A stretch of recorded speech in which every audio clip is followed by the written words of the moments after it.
신의 반열에 오릅니다.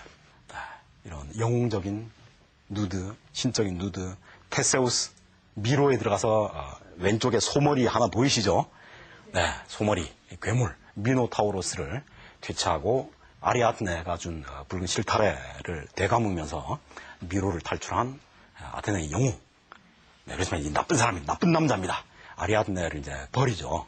데리고 와가지고. 아리아드네는 자기 아버지도 버리고 오빠, 동생 다 버리고 테세우스를 도와준 겁니다. 그리고 이제 시집 가려고 그러는데 테세우스가 이제 좀 아리아드네를 버립니다. 낙소스 버리고 그 아리아드네 혼자 울고 있었어요. 배 떠나고 한국에서 혼자서 울고 있었는데 그때 디오니소스가 아리아드네를 발견하고 둘이 결혼했다. 네, 유명한 신화에 자주 우리가 보는 그림들이고요. 어쨌든 여기 테세우스 역시 영웅적인 자세를 취하고 한쪽 발에 체중을 싣고 있습니다. 한쪽 발은 느슨하게 옆으로 늦추고 있고, 그죠? 어깨도 살짝 떨어뜨리고 있고, 아랫배 살짝 내밀고, 그죠? 이 작품도 윤곽선이 뚜렷하고 어떤 그 볼륨감으로 봐서는 그 당시에 유명한 조각상들 뺏겼다, 이런 의혹이 있습니다. 영웅적인 누드의 사례입니다. 어떻습니까? 영웅입니까? 네, 처참한 몰골입니다. 그렇지만 벗고 있네요. 피했다. 마리아, 예수의 시신을 끌어안고 부둥켜 안고 지금 무릎 위에 예수의 몸을 올리고 오른팔로 이제 목덜미를 잡고 있습니다. 왼손으로는 머리수건을 눈물을 이제 훔치려고 그러는 모양이에요, 그죠? 이것은 결코 자랑스러운 누드가 아닙니다. 승리의 누드가 아닙니다. 이것은 비극적인 누드입니다. 수치스러운 누드입니다. 이것도 역시 마찬가지고요. 이런 다양한 장면들이 있고요.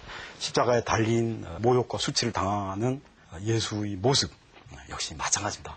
피도 막 뿜어내고 있고 조토의 작품인데 수치의 상징입니다. 이런 십자가 도상도 있습니다. 우리가 앞서 보았던 십자가는 고통, 신음, 죽음, 절망, 패배의 의미라고 한다면 여기서는 눈 뜨고 있습니다. 이것은 이제 사자가 잘 때도 이제 눈을 뜨고 있다.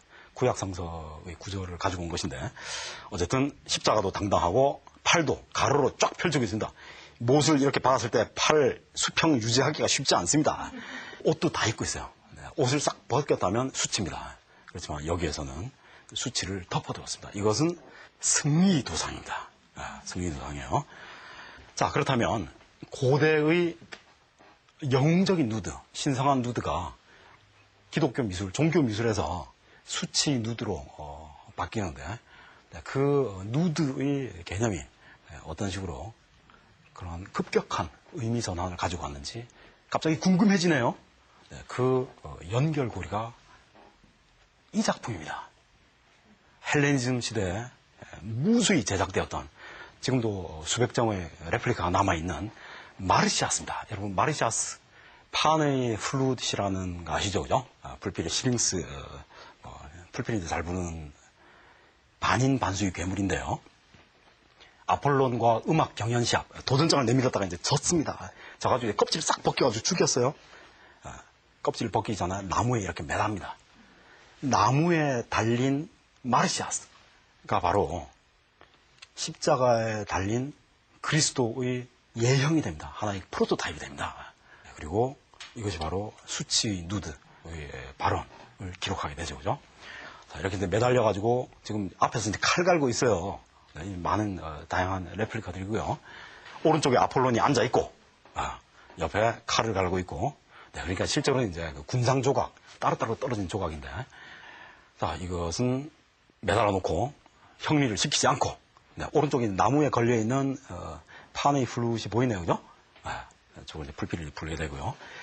네, 구슬픈 울음소리가 들렸다라고 합니다. 마르시아스가 남긴 마지막 울음소리죠. 자, 그러면 오늘은 누드의 여러 가지 성격들, 그리고 다양한 누드에 접근하는 방식, 그리고 그 누드를 읽어내는 여러 가지 시각들에 대해서 다루어 보았습니다. 여러분 경청해 주셔서 대단히 감사합니다.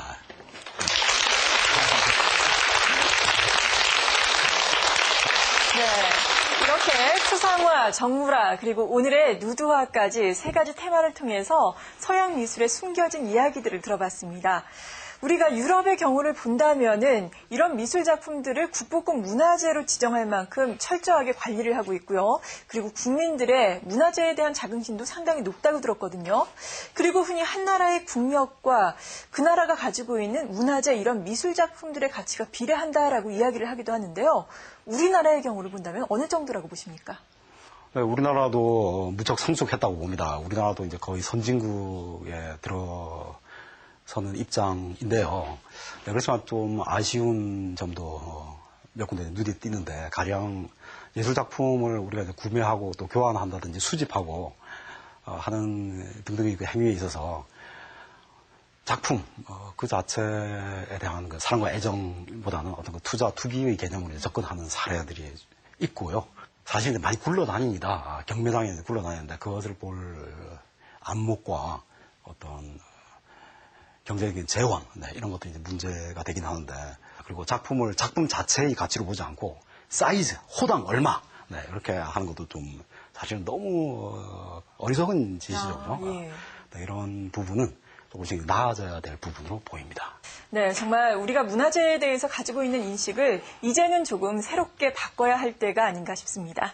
자, 세 차례에 걸쳐서 도움 말씀 잘 들었습니다. 고맙습니다. 감사합니다. 네, 노성글의 테마로 보는 그림. 이 시간은 여기까지입니다. 저는 다음 주 이 시간에 더욱더 새로운 주제로 여러분 찾아뵙겠습니다. 고맙습니다.